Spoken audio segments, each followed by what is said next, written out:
कभी किसी ऐसे पेड़ का नाम सुना है जो फल नहीं बल्कि लोगों के राज उगाता हो, और जो भी उसका राज तोड़ने की कोशिश करे वो हमेशा के लिए पत्थर बन जाए।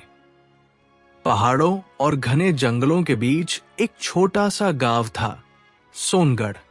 गांव इतना शांत था कि रात को पत्तों की सरसराहट भी साफ सुनाई देती थी। लेकिन इस गांव में एक अजीब नियम था। सूरज ढलने के बाद कोई भी घर से बाहर नहीं निकलता था। न कोई चौपाल, न कोई गीत, न कोई आवाज। जैसे पूरा गांव एक साथ सांस रोककर बैठ जाता हो। गांव के बीचों बीच एक बहुत पुराना बरगद का पेड़ था। लोग उसे पत्थर वाला पेड़ कहते थे। कहते थे कि उस पेड़ की जड़ों के नीचे एक ऐसा रहस्य दफन है जिसे जानने की कोशिश करने वाला कभी वापस पहले जैसा नहीं रहता। गांव के बच्चे भी उस पेड़ के पास खेलते नहीं थे। हर साल सावन की आखिरी अमावस्या को पूरे गांव के लोग उस पेड़ के सामने दिया जलाकर बिना कुछ बोले अपने अपने घर लौट जाते थे। लेकिन किसी को ये नहीं पता था कि ऐसा क्यों किया जाता है। गांव के सबसे बूढ़े आदमी हरिदास बाबा हमेशा कहते थे, कुछ सवालों के जवाब इंसान के लिए नहीं होते। लोग उनकी बात मान लेते। उसी गांव में एक दिन एक नई दुल्हन आई। उसका नाम था गौरी। गौरी पढ़ी लिखी, समझदार और शांत स्वभाव की लड़की थी। वो किसी भी बात पर आंख बंद करके विश्वास नहीं करती थी। ससुराल पहुंचते ही उसने देखा कि हर घर के दरवाजे पर लाल धागा बंधा है और हर खिड़की पर हल्दी का निशान बना हुआ है। उसने अपनी सास से पूछा, मां जी, ये सब क्यों? सास मुस्कुराई, लेकिन आंखों में डर साफ दिख रहा था। बेटी, यहां ज्यादा सवाल मत पूछना। गौरी चुप हो गई। पहली रात पूरा गांव सो चुका था। तभी गौरी की आंख खुली। उसे ऐसा लगा जैसे कोई बहुत धीमी आवाज में उसका नाम पुकार रहा हो। गौरी। उसने सोचा शायद सपना होगा, लेकिन आवाज दोबारा आई, इस बार और भी साफ। गौरी आओ। वो धीरे से उठी, दरवाजा खोला। पूरा गांव अंधेरे में डूबा था, लेकिन दूर गांव के बीच खड़ा बरगद का पेड़ हल्की नीली रोशनी से चमक रहा था। गौरी के कदम अपने आप उसकी ओर बढ़ने लगे, जैसे कोई अदृश्य ताकत उसे बुला रही हो। वो पेड़ के पास पहुंची। अचानक हवा तेज चलने लगी।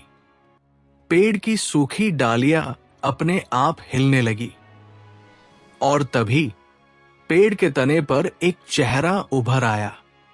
पत्थर जैसा चेहरा, बंद आंखें और माथे पर चमकता हुआ एक सफेद निशान। गौरी डरकर पीछे हटने ही वाली थी कि उस चेहरे की आंखें धीरे धीरे खुली। आंखें इंसान जैसी थी, लेकिन उनमें सदियों का दर्द भरा हुआ था। फिर एक भारी आवाज गूंजी। आखिर 100 साल बाद कोई आया। गौरी का गला सूख गया। उसने कांपती आवाज में पूछा, आप कौन हैं?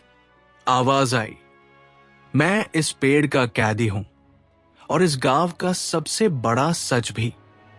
इतना कहते ही पूरे पेड़ की जड़ें हिलने लगी। जमीन में दरारें पड़ गई और उन दरारों के बीच से एक पुरानी पत्थर की सीढ़ी बाहर आने लगी। गौरी समझ गई, इस गांव का रहस्य अभी शुरू हुआ है।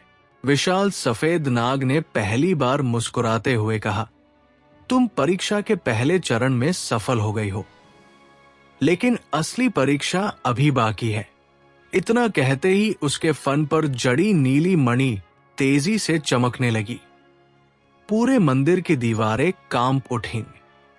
सामने की चट्टान धीरे धीरे खिसकी और उसके पीछे 3 विशाल पत्थर के दरवाजे दिखाई दिए। पहले दरवाजे पर सोने का मुकुट बना था, दूसरे पर एक विशाल नाग की आकृति उकेरी हुई थी और तीसरे पर केवल एक दीपक जल रहा था। नागराज बोले, इन तीनों में से सिर्फ एक रास्ता सत्य तक जाता है, बाकी दोनों रास्ते ऐसे हैं जहां से आज तक कोई लौटकर नहीं आया। गौरी कुछ पल तक तीनों दरवाजों को देखती रही। पहले दरवाजे के भीतर से सोने चांदी की चमक दिखाई दे रही थी।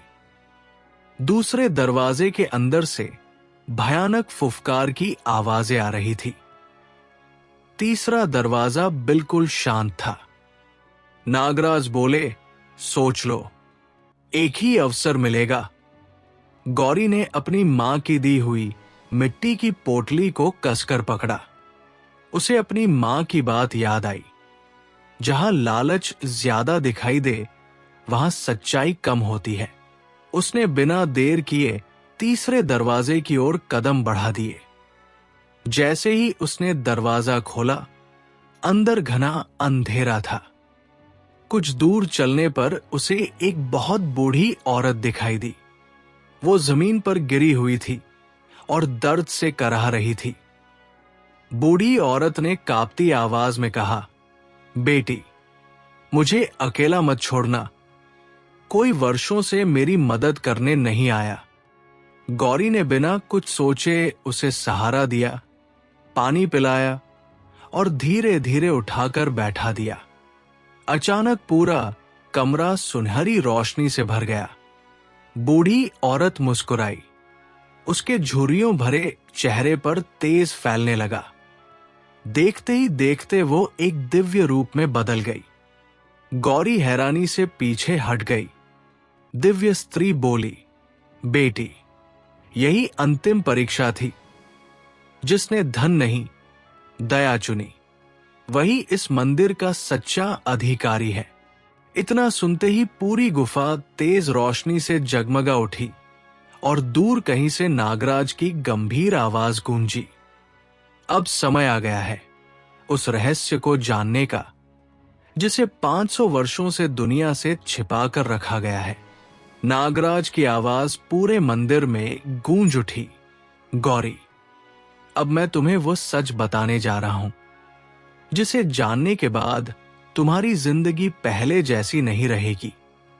जैसे ही उन्होंने अपना विशाल फन उठाया, मंदिर की दीवारों पर बनी सभी आकृतियां चमकने लगी। देखते ही देखते पत्थर की दीवारें जीवित चित्रों में बदल गई। गौरी ने अपनी आंखों के सामने 500 साल पुराना दृश्य देखा। उस समय सोनगढ़ एक साधारण गांव नहीं था। ये एक समृद्ध राज्य था जहां इंसान और नाग एक दूसरे की रक्षा करते थे। खेत हमेशा हरे रहते थे, नदियां कभी नहीं सूखती थी और किसी घर में भूख नहीं थी। इस समृद्धि का कारण था एक दिव्य नीलमणि जो धरती की शक्ति को संतुलित रखती थी। लेकिन एक दिन पड़ोसी राज्य का लालची राजा उस मणि को चुराने आ गया। उसने सैनिकों के साथ मंदिर पर हमला कर दिया। युद्ध कई दिनों तक चला। जब नागों को लगा कि मणि गलत हाथों में चली जाएगी, तो उन्होंने उसे इस गुफा में छिपा दिया और उसकी रक्षा का वचन लिया। नागराज ने गहरी सांस लेते हुए कहा, उस दिन से मैं इसी मंदिर का रक्षक हूं। मैंने न जाने कितने लालची लोगों को देखा। सब धन लेने आए, किसी ने इस धरती को बचाने की बात नहीं की। गौरी ने धीरे से पूछा, तो आपने मुझे क्यों चुना? नागराज मुस्कुराए, क्योंकि तुमने हर जगह धन नहीं, इंसानियत देखी। तुमने खजाने को नहीं छुआ, तुमने एक अनजान बूढ़ी स्त्री की मदद की। यही तुम्हारी सबसे बड़ी ताकत है। इतना कहते ही नीली मणि हवा में उठी और धीरे धीरे गौरी के सामने आकर ठहर गई। पूरा मंदिर उसकी रोशनी से जगमगा उठा। बाहर आसमान में बादल गरजने लगे और तेज हवा चलने लगी। नागराज बोले, अब फैसला तुम्हारा है। ये मणि तुम्हें अपार शक्ति और अथाह धन दे सकती है, या फिर तुम इसे यही छोड़कर पूरे गांव की रक्षा कर सकती हो। गौरी कुछ पल तक उस चमकती हुई मणि को देखती रही। फिर उसने दोनों हाथ जोड़कर कहा, जिस शक्ति से पूरे गांव का भला होता हो, उस पर किसी एक इंसान का अधिकार नहीं होना चाहिए। ये मणि यही रहेगी और इसकी रक्षा हमेशा होती रहेगी। गौरी की बात सुनते ही मंदिर जोर से कांप उठा। नीली मणि पहले से भी अधिक चमकने लगी। नागराज की आंखों में गर्व था।